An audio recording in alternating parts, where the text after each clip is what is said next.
정치의 겉과 속을 들여다보는 정치온 시작합니다. 오늘은 전용기 민주당 의원, 장동혁 국민의힘 의원과 함께 집중 분석해보겠습니다. 두 분 어서 오세요.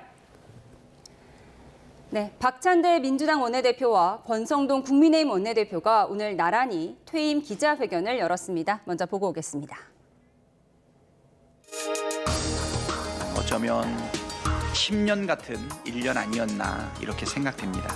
하지만 지난 1년 누가 뭐래도 가장 기억에 남는 일은 당연히 국민과 함께 국민의 명령을 받들어 대한민국을 지켜내고 정권 교체를 이룬 것입니다. 몇 점짜리인지는 모르겠고 학점으로 얘기하면 그래도 A- 정도는 되지 않았을까 뭐 이런 생각이 들고요.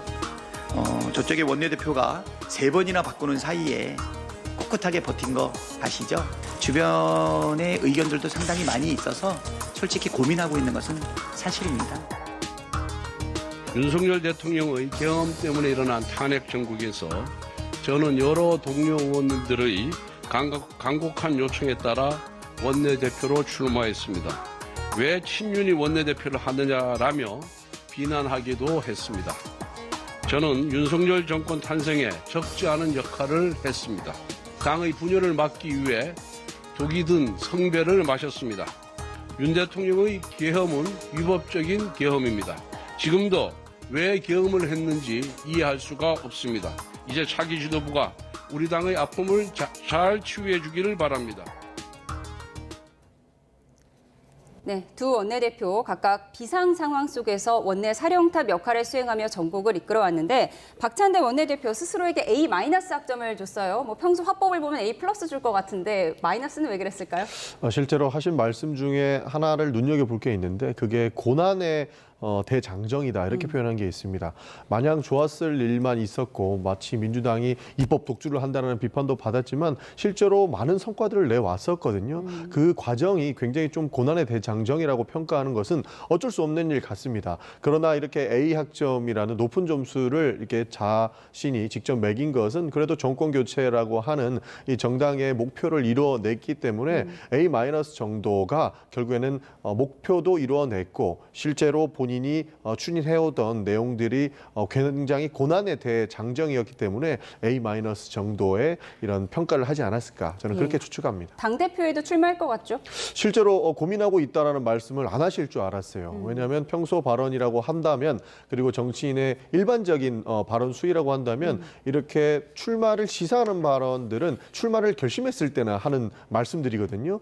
그렇기 때문에 저는 실질적으로 저렇게 말씀하실 거라고 생각을 못했는데 어느 정도 마음을 굳히셨는지 고민 중이다라고 말씀하신 것을 보고 출마할 수도 있겠다라고 하는 생각을 가지게 됐습니다. 예. 그런가 하면 권성동 원내대표의 기자회견 내용은 핵심이 두 가지인 것 같습니다. 당의 화합을 위해서 독이 든 성배를 마셨다. 그리고 윤 전 대통령의 계엄을 이해할 수 없다. 이 두 가지 발언이 좀 주목이 되는데요. 계엄은 뭐 누구나 다 아시는 것처럼 국민의힘으로서는 참 어려운 사건입니다. 그 과정을 거치면서 또 탄핵 과정을 거치면서 양쪽으로부터 계속 비판과 비난을 받아왔습니다.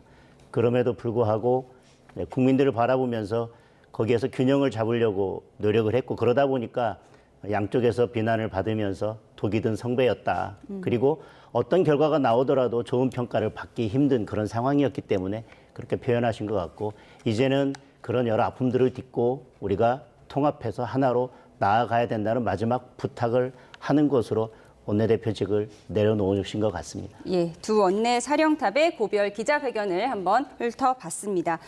그런가 하면 민주당 일부 의원들이 어제 검찰개혁 법안들을 내놨는데요. 검찰청을 없애고 공소청과 중대범죄수사청을 만드는 내용입니다. 영상으로 한번 정리해드리겠습니다.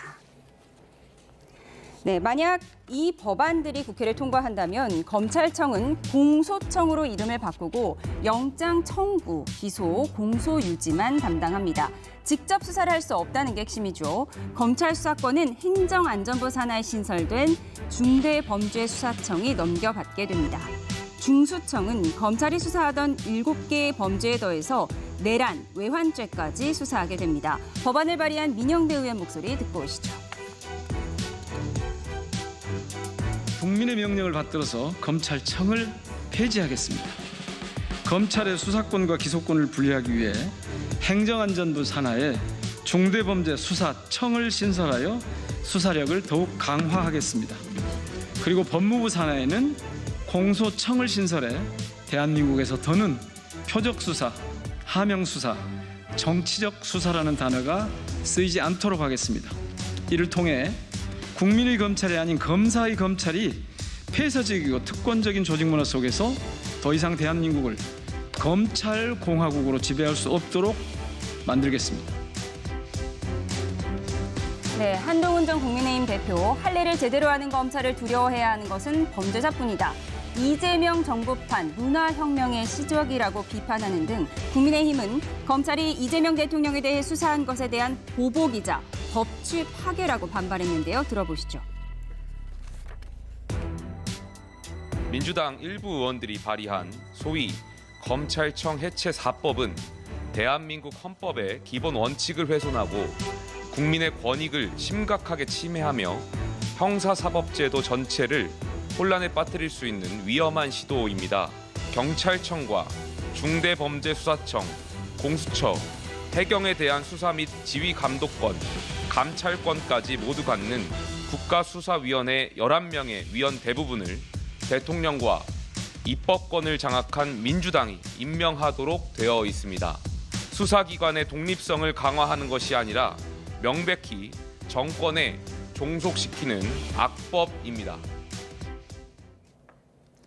네, 민주당의 김용민, 민영배, 장경태 의원 등이 발의한 법안이 모두 4개인데 핵심 골자는 검찰 힘 빼기다 이렇게 봐야 할 것 같은데 문재인 정부 시절에 추진됐던 검경 수사권 조정에서 한 발 더 나아갔다 이렇게 봐도 될까요? 그렇습니다. 수사권과 기소권을 분리한다라고 하는 대전제는 변하지 않았던 겁니다. 그러니까 중수청에서 수사를 할 수 있게끔 하고 공수청에서 기소나 영장 청구를 담당하게 하는 것인데요. 기본적으로 문재인 정부에서 실패했던 개혁입니다. 그리고 윤석열 정부가 들어오고 나서 한동훈 법무부 장관 내에서 대통령령까지 개정하면서 본인들이 다시 수사권을 가지고자 하는 그런 야욕을 드러냈던 법입니다. 그래서 이번에 이재명 정부가 들어오고 나서는 이렇게 검경 수사권 조정을 하기 위한 이런 법안들을 내셨다 이렇게 봐주시면 좋을 것 같습니다.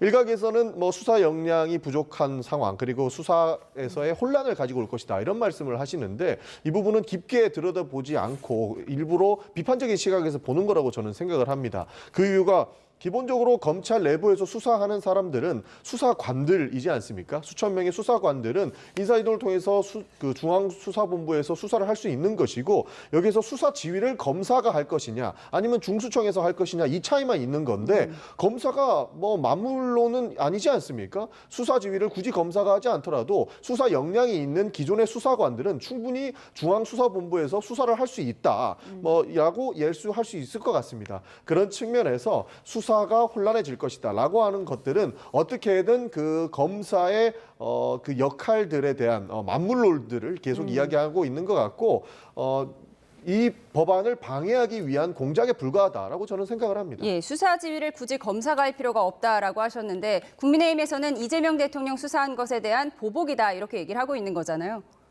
저는 이 개혁을 국민의 명령이라고 표현하는 것은 적절치 않은 것 같습니다. 이재명 대통령이 취임한 그날 바로 대법관 증언하는 법안을 법사위에서 통과시켰습니다. 그리고 그것을 대법원에서조차 반대하면서 지금 속도를 조절하겠다고 하고 있습니다. 검찰개혁이 필요하다고 하는 거에 대해서는 국민들이 상당 부분 공감하는 부분이 있을 것입니다. 저도 검찰개혁이 필요하다고 하는 것에 대해서는 공감을 합니다. 그리고 검찰의 정치적 중립성을 더 높여야 된다고 하는 것에 대해서도 공감을 합니다. 그러나 이렇게 사법부나 수사제도의 근간을 흔들면서 근본적인 제도 개혁을 하는 데 있어서는 민주당만의 생각이 아니라 저는 국민의 생각을 물어야 되고 그리고 전문가의 생각도 들어서 차분하게 해야 된다고 생각합니다. 이런 제도는 오래 지속되는데 정권은 유한합니다. 정권의 입맛에 따라서 아니면 정권의 필요에 따라서 제도를 잘못 바꾸게 되면 그 피해는 오롯이 국민에게 돌아갈 것입니다. 국민에게 묻고 수기하는 과정이 반드시 필요하다고 생각합니다. 현실적으로 지금 국민의힘에서 막을 방안이 없어 보이는데 뭐 어떤 대안을 갖고 계신지요? 그렇기 때문에 더더욱 문제라고 생각합니다. 그동안은 여러 가지 국회를 일방적으로 운영하면서 민주당이 뭐라고 이야기했냐면 우리가 탄핵 소추안을 30번 넘게 발의하고 특검안을 몇십 번 발의했지만 결국은 대통령의 제2요구권 앞에서 항상 무너지지 않았냐, 부딪히지 않았냐라고 이야기하는데 이제는 제2요구권도 없고 190석 가까운 여당이 통과시킨다면 그리고 일부 야당이 힘을 합쳐서 통과시킨다면 이런 법안들과 제도를 바꾸는 것을 막을 방법도 없습니다. 그렇다면 이렇게 한번 잘못된 것은 되돌이킬 수 없기 때문에 보다 더 신중해야 될 필요가 있다고 생각합니다. 이 검찰 개혁이 너무 급하게 진행되는 것 아니냐는 비판을 하실 수는 있겠으나 9월까지 처리하겠다 이런 계획이 나오는 그렇습니다. 것 같아요. 지금은 9월까지 처리를 하겠다고 하는 건데 이 검찰 개혁 법안은 저는 굉장히 쾌쾌 묵었다고 생각을 합니다. 기본적으로 노무현 정권 때부터 검찰 개혁에 대한 열망들이 올라온 것이고 그것을 문재인 정부에 이룩하려고 했는데 결국에는 실패로 돌아갔죠. 그래서 그 20년 넘게 묵은 검찰 개혁을 이재명 정부에서는 반드시 해야겠다라고 하는 것이 저희는 국민의 명령이라고 느꼈기 때문에 국민의 명령이라고 말씀을 드리면서 검찰 개혁에 속도를 내겠다라는 것입니다. 문제는 국민의힘에서 주장하는 것처럼 많은 국민들의 의견을 물어야 된다라고 하시는데 20년 이상 의견을 물었다고 보고 있는 것이고 기본적으로 의견을 계속 물어봐야 된다라고 하면서 시간을 끌겠다라고 하는 전략으로 들리는데 그 부분은 검찰개혁은 또 실패로 돌아가고 하지 말자는 소리로밖에 안 느껴집니다. 그런 상황에서 지금 수사권 조정을 일부 이뤄냈던 문재인 정부의 성과를 대통령령까지 개정하면서 다시 검사 만물론에 빠져들었던 윤석열 정권과 국민의힘에서 해당 내용들을 이야기하는 것은 저는 적절치 않다라는 말씀을 드리는 것이고 문제는 기소 독점권이다. 그러니까 검사랑 친하면은 있는 죄도 덮어주고 검사랑 안 친하면 없는 죄도 만들어서 기소하려고 했던 그 검찰의 행태들을 바로 잡기 위해서는 검경 수사권 조정, 그러니까 수사검사와 기소검사를 분리할 필요가 있다라고 하는 부분들이 결국에는 대한민국을 정상화시키는 부분 중에 하나다라는 말씀드리고 하나만 덧붙이면 지금 수사기관의 임명권을 대통령이 가지고 있다라고 하면서 김용태 비대위원장은 비판하고 있지 않습니까? 지금도 검찰총장은 대통령이 임명했습니다. 그러나 그 사람한테 모든 수사기관의 독점권을 가지게 되니 문제가 생기기 때문에 이 부분을 바로 잡고자 하는 것이라서 이것은 사실 비판을 할 수도 없는 부분인데 김용태 의원이 저는 말꼬리 잡기 하고 있다 이렇게도 느낍니다. 민주당이 캐캐묵은 거라고 말씀하시고 계속 오랫동안 논의되어 왔다고 말씀하시는데 그 논의에 국민들이 참여한 적은 없습니다. 우리 내부적으로만 논의를 했던 거고요. 그렇게 그 수건사업 캐캐묵은 과제라고 해서 공수처 설치했지만 지금 공수처는 실패한 걸로 드러났지 않습니까? 그리고 문재인 정부에서 했던 검찰 개혁이라고 하는 것이 과연 성공적이었는지 그 부작용은 없는지 많은 부작용을 낳고 있습니다. 왜? 너무 급하게 서둘렀기 때문에. 그래서 지금 속도를 조절하자라고 하는 거에 대해서 항상 민주당이 이야기하는 것은 충분히 논의했다, 무슨 정부 때부터 논의를 했다라고 하는데 그 논의에 국민들이 참여한 적은 없습니다. 저는 충분히 국민들께서도 논의됐다고 보는 게 이재명 정부가 들어서기 전에 이재명 후보가 했던 대대적인 공약이었습니다. 윤석열 정권에서 하는 행태들을 보니 검찰 개혁은 필요하다라고 국민들께서 충분히 주권을 행사해서 투표로 저는 보여주셨다고 보는 것이고요. 공수처가 실패했다고 말씀을 해주시는데 공수처가 실패한 이유는 인력과 예산을 아무것도 주지 않았습니다. 애초에 움직일 수 없게끔 만들어 놨고 그것이 결국에는 공수처의 무능론까지 펼쳐진 것 같은데 고위공직자를 수사하는 범인은 예산과 인력을 더 많이 줘서 이 사람들이 역할을 할 수 있게끔 만들어줘야 되는 것이지 공수 자체를 이렇게 비판하거나 비난할 필요는 없다라고 저는 봅니다. 알겠습니다. 검찰개혁 법안에 대한 두 분의 입장은 충분히 들어본 것 같습니다. 그런가 하면 민주당에서 국민의힘 해산 관련 공개 발언들도 나오기 시작했는데요. 영상으로 정리해 보겠습니다. 국민의힘 다수는 윤석열 탄핵 반대 당론의 무효화조차 거부하며 내란 수계를 감싸고 있습니다. 내란 수계 윤석열의 정당인 국민의힘의 정당 해산 사유는 이미 차고 넘치며 국민의 요구 또한 명확합니다. 민주당은 내란 정당 국민의힘을 해산하라는 국민의 명령을 따르고 정당법 개정안에도 속도를 낼 것입니다. 네, 당장 국민의힘에서는 연좌제라는 비판이 나왔고 민주당 내에서도 의원들의 개별 의견이라는 신중론이 적지 않습니다. 이어서 들어보겠습니다. 당에서 악의적인 프레임을 씌우는 것이지 설사 윤석열 대통령이 우리 당적을 가지고 있는 상태에서 계엄을 했다고 하더라도 그것 때문에 국민의힘이 위헌정당이 된다면 그거는 완전히 새로운 희한한 연좌제가 되는 것이죠. 그러니까 그런 법리 해석은 있을 수 없다고 생각합니다.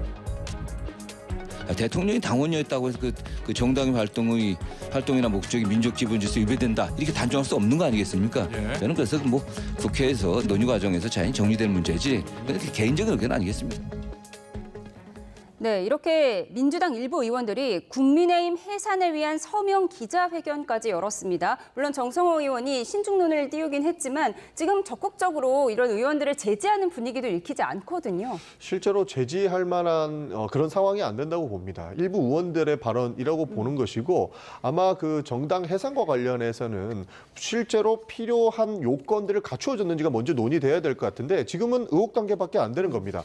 그래서 내란 특검이 지금 진행되고 있는 것이고 여기에서 신중하게 봐야 될 부분들이 12.3 계엄에 실제로 국민의힘 지도부가 이 투표 그러니까 국회에서 계엄을 해제하기 위한 표결을 할 때 표결 방해 행위를 했는지 안 했는지 이것도 사실관계가 아직 나오지 않았거든요. 그렇기 때문에 아직까지는 섣부르다고 볼 수 있는 것이고 실제적 요건들이 갖추어지지 않았기 때문에 이 부분은 실질적으로 가능하지 않다고 보는 겁니다. 그렇기 때문에 개별 의견에 불과하다고 보는 것이고 개별 의원들의 의정 활동을 굳이 당 차원에서 제지할 그런 상황까지는 안 되는 것 같다. 요건도 형성되지 않았기 때문에 하지 않는 것이다. 이렇게 받아주시면 좋을 것 같습니다. 그런데 위헌정당 해산에 관해서는 사실 국민의힘이었던 홍준표 전 시장이 먼저 뛰었다 이렇게 볼 수도 있거든요. 그분이 말씀하신 것 자체를 저희들이 여기서 논하는 것은 적절치 않은 것 같습니다.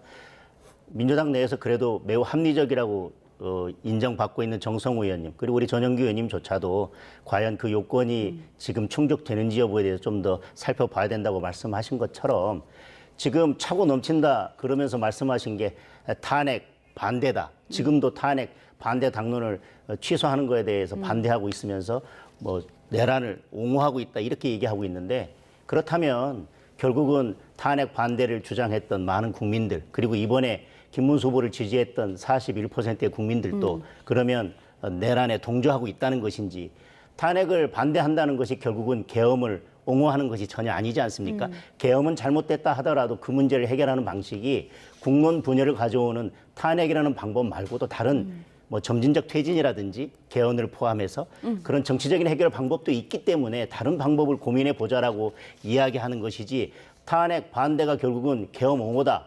그리고 내란을 옹호하는 것이다. 이렇게 몰고 가는 것 자체는 저는 전혀 맞지 않다고 생각합니다. 예, 국민의힘 내에서는 희한한 연좌제라는 얘기까지 나왔었는데 이렇게 위헌정당 해산 이야기를 먼저 띄웠던 홍준표 전 시장.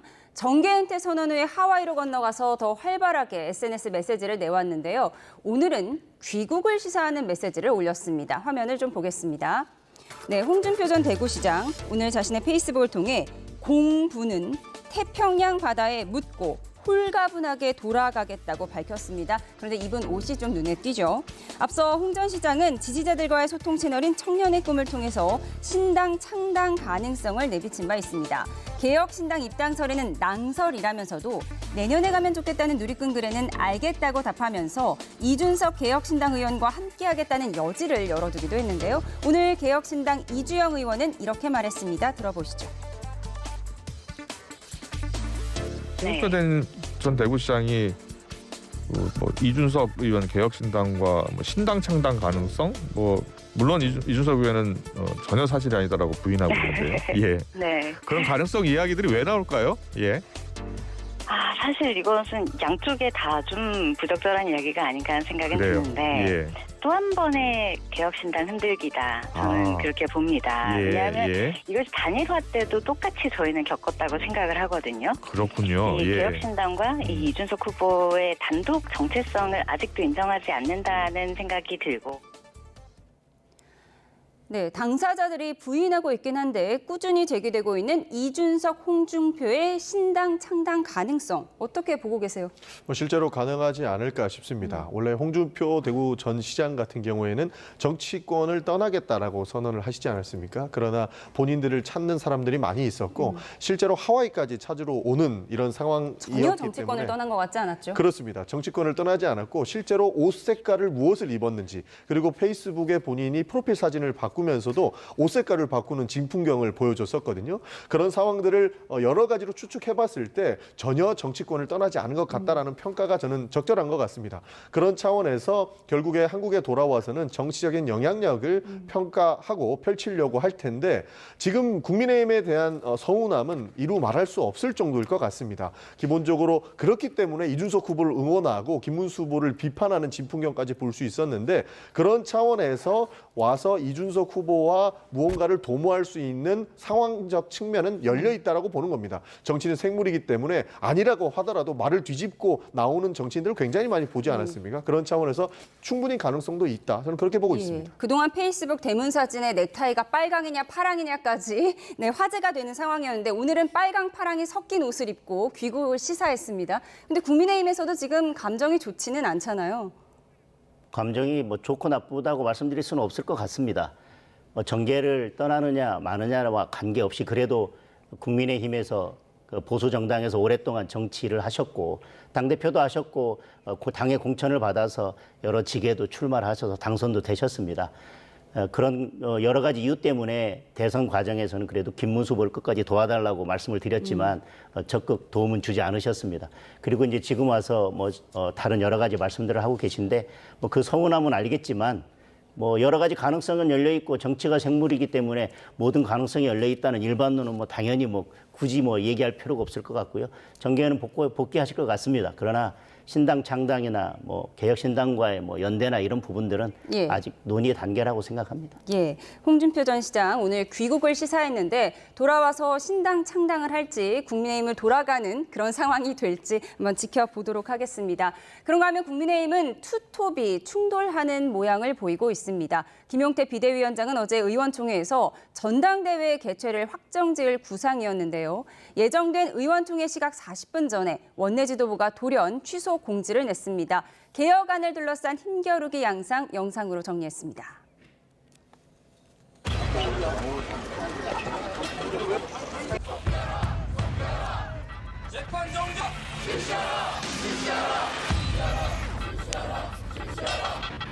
감사합니다, 의원 여러분.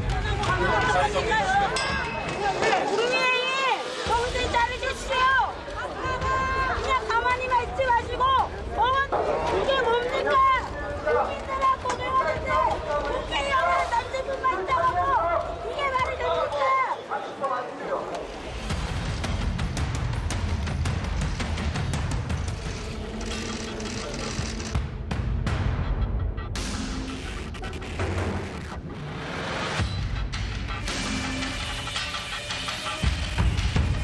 갈등이나 분쟁이 있는 것처럼 비칠 소지가 크기 때문에 의원총회가 취소된 것에 대해서 사전에 비대위원장한테 연락도 없었고 알림으로 통보받은 것에 대해서 굉장히 유감스럽다는 말씀을 드립니다. 당시 지도부 의원으로서 내일 출석해서 연담 조사가 예정되어 있습니다. 저부터 상무감사를 받을 것이고요. 이재명 대통령께 법치란 무엇인지 법치의 준엄함을 보여드릴 수 있도록 하겠습니다.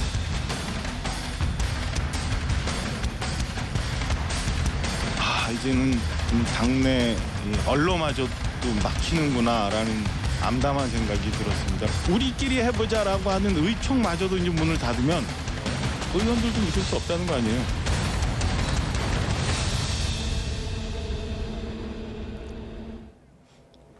박정화 의원은 지금 국민의힘 상황이 고구마 몇 개 먹은 듯이 답답하다 이렇게 얘기했는데 사실 비대위원장이 의원총회 취소 공지를 문자로만 받았다. 이 부분을 두고 당내 갈등이 너무 심해지는 거 아니냐 이런 분석도 나오는데 실제로 어떻습니까? 지금 의원총회 취소한 것을 두고는 여러 가지 말들이 오고 가는 것 같습니다. 그런데 저희들이 대선에 패배하고 나서 책임 그리고 변화 이런 것들을 약속했습니다. 그리고 반성. 그런데 의원총회를 할 때마다 그런 책임지는 모습이나 반성하는 모습보다는 또 당권을 두고 싸우는 모습이나 여러 가지 국민들께 오히려 좋지 않은 모습으로 비춰지면서 결론은 내지 못하고 계속 같은 내용들만 반복되기 때문에 원내 지도부로서는 그런 결정을 한 게 아닌가 싶습니다. 그러나 지금 우리가 대선에서 패배하고 우리 당이 완전히 새롭게 거듭나야 되고 그러면서 국민들께 책임지고 반성하는 모습 변화된 모습을 보여줘야 되기 때문에 어떤 장이든 치열하게 우리가 의논하고 서로 의견을 교환하고 또 서로 뭐 좀 갈등이 표출되더라도 그런 과정을 거쳐서 우리가 새롭게 변화되기 때문에 언로를 열어둬야 된다라고 하는 의견에는 저도 공감을 합니다. 네, 그러니까 김용태 혁신안을 받을 것인지 말 것인지 16일에 새 원내대표가 뽑히고 나면 그때 가서 결정하자 이런 의미인 것 같은데 이 부분에 대해서 지금 박정아 의원도 그렇고 우리가 지금 16일까지 기다릴 처지가 아니다 이런 얘기도 나오거든요. 그런데 그 논의는 결국은 원내대표가 새롭게 선출이 되면 다시 논의가 처음부터 새로 시작돼야 되는 부분들도 상당히 있습니다. 따라서 우리가 지금 계속 논의만 하고 결론도 내지 못하고 그리고 많은 의원님들은 그중에 지금 혁신안 중에 대부분은 다음 원내대표가 결정해야 되는 문제들도 포함되어 있기 때문에 그때 가서 결정하자라고 이야기를 하고 있습니다. 그런데 지금 결정을 해놔도 새로운 원내대표가 되면 비대위원장 임기를 어떻게 할 것인지 뭐 이런 것들은 다시 논의를 해야 되는 문제고 새로운 원내대표에게 권한이 있습니다. 그래서 결론도 내지 못하고 논의만 하고 국민들께는 계속 우리가 분열 양상만 보이는 것처럼 보이는 것보다는 조금 며칠 시간을 두고 결론을 내자라고 하는 원내 지도부의 고민도 저는 뭐 공감이 가는 부분도 있습니다. 예, 분열된 모습을 보이지 않기 위해서 의원총회는 잠시 보류하자 이런 의견이었던 것 같은데 당 밖에서는 어떻게 보이세요? 더 분란이 큰 것처럼 보이게 됐죠. 실제로 누군가는 권력을 지키기 위해서 무언가 술수를 쓰고 있다 이렇게도 보입니다. 기존의 여의도 문법 같은 경우에도 시간을 끌고 결국에 결정을 늦게 하면 할수록 기존의 조직을 확보하고 있는 사람이 당권을 획득하기 마련입니다. 그런 측면에서 봤을 때 충분히 누군가에게 결정을 미루는 듯한 모습을 보이고 있는 것이고 여러 가지 의원들에 대한 의견을 듣는 시간조차 축소시키다 보면 또 준비된 사람, 그러니까 기존의 원내대표를 한번 했거나 조직을 가지고 있는 사람들이 다시 한번 권력을 획득하기가 쉬운 것이죠. 그러다 보니 저런 모습을 보이고 있는 것 아닌가 하는 의심이 충분히 가능한 것 같습니다. 그런 차원에서 김용태 혁신안을 두고 분쟁이 있다면 오히려 이야기를 들어보고 결론을 못 내리더라도 충분히 서로에게 호소할 수 있는 시간을 주는 것이 국민들이 봤을 때에도 민주적 정당의 바른 모습이었을 텐데 지금 이렇게 논의의 장소도 없애버리고 그리고 결론까지 미루면서 또다시 과거 정치사를 되풀이하는 모습들을 저는 굉장히 좀 안타깝게 지켜보고 있는 입장입니다. 그런 차원에서 국민의힘에서도 빠르게 이런 논란에서 벗어나야 함께 국정을 논의할 수 있지 않을까 하는 말씀까지 드리고 싶습니다. 그런데 논의가 부족했다는 건 좀 다른 문제인데 얼마큼 해야 충분한 논의 시간을 준 거냐. 선수별로 충분히 논의를 했고 의원총회에서 많은 논의가 있었습니다. 그래서 뭐 의견 제시할 수 있는 부분은 거의 다 제시가 됐다고 보고 마지막 결론을 내기 위한 의원총회를 열려고 했던 건데 결론을 낸다 하더라도 그중에 또 상당 부분은 다시 원내대표가 선출되면 재논의를 해야 되는 부분들이기 때문에 또 그런 결정을 할 수밖에 없었다는 점도 고려돼야 될 것 같습니다. 결국 이 같은 당내 갈등은 새 원내 지도부가 꾸려져야 해결될지 말지 그 부분이 나올 것 같은데 누가 원내대표의 출사표를 던졌을까요? 먼저 화면으로 보고 오시죠. 이번 선거는 보수 재건을 위한 첫 시험대입니다. 수도권을 대표하는 새로운 인물, 바로 저 김성원이 우리 국민의 힘을 이끌어야 합니다. 국민의힘 원내대표 자리가 영광스러운 자리였다고 하면은 나서지 않았을 겁니다. 맨발로 가시밭길을 걷는 자리고 그 험난한 길을 헤쳐나가기 위해 제가 희생하고 가장 앞장서서 나가도록 하겠습니다. 이제 국민들께서는 우리 국민의힘의 분명한 변화와 진정한 쇄신을 요구하고 있습니다. 갈등과 암투에 지친 정치는 더 이상 원하지 않습니다. 저는 국회 기획재정위원장과 원내 수석 부대표로서 절대다수 의석을 가진 더불어민주당과 치열하게 맞서온 경험이 있습니다. 당의 변화와 쇄신을 이끌 든든한 밑거름이 되겠습니다.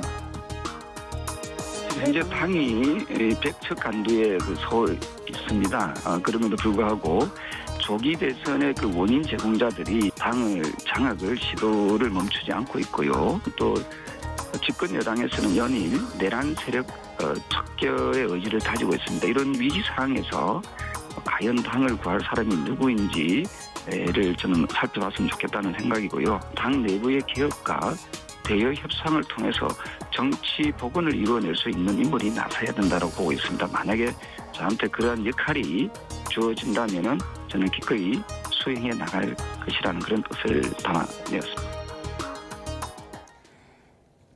네, 국민의힘 내분을 해결할 원내대표 선거에는 김성원, 송원석 의원이 출사표를 던졌고요.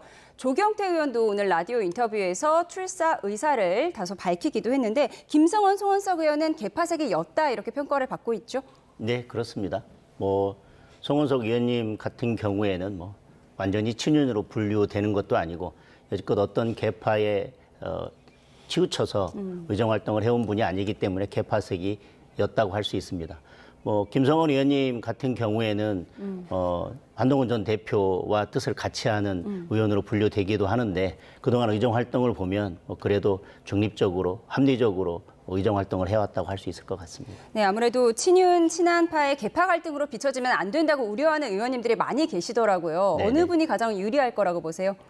지금은 투표를 해야 되기 때문에 네. 선거 전이라서 어떤 분이 유리할지 불리할지는 원내대표 선거가 가장 예측하기 힘들다고 하더라고요. 그렇습니다. 네. 예, 그래서 지금 당내 상황을 너무나 잘 알고 있기 때문에 이 위기를 수습할 수 있는 가장 적합한 분이 원내대표가 될 것 같습니다. 예, 저희가 지금 새로운 화면이 들어와서 한 가지 보도록 하겠습니다. 이재명 대통령이 한강 홍수 통제소를 방문했는데요. 그 화면을 좀 보여주시죠.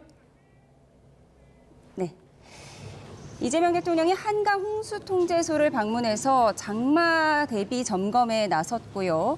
그리고 수해 대비 현장 점검을 나서면서 지금 관계자들을 격려하는 화면으로 보입니다. 네, 전영기 의원님, 오늘 일정을 좀 설명해 주실까요? 오늘 일정은 기본적으로 한반도에 닥칠 앞으로의 장마철의 수해를 대비하기 위한 그런 일정으로 보시면 좋을 것 같습니다. 이례적으로 장마가 굉장히 일찍 올 것 같다라고 하는 관측이 있지 않습니까? 그럴 때일수록 대비 태세를 더 만전에 기해야 된다라고 하는 대통령의 뜻이 있는 것 같고요. 더 큰 재난이 올 수도 있기 때문에 미리 대비하지 않으면 이런 부분들을 막을 수 없다라고 하는 기본적인, 그러니까 성남시장과 경기도지사를 역임하면서 그 행정력을 이미 한번 봤기 때문에 이런 대비 태세에 만전을 기하고 이후에 있을 예산이라든지 지원들을 늘리기 위한 그런 계획 중에 하나다라고 봐주시면 좋을 것 같습니다. 예. 그리고 이어서 오늘 서울 용산 이태원 참사 현장도 방문한 것 같습니다. 지금 사진이 들어왔는데요. 한번 보여주시죠. 예. 오늘 이재명 대통령 앞서 설명드린 대로 한강 홍수통제소를 방문하고 이어서 서울 용산 이태원 참사 현장을 방문했습니다. 네, 이와 관련한 소식은 또 들어오는 대로 다시 한번 전해드리도록 하겠습니다. 네, 오늘 전국 소식은 여기까지 짚어보도록 하겠습니다. 전용기 민주당 의원, 장동혁 국민의힘 의원과 함께했습니다. 두 분 고맙습니다.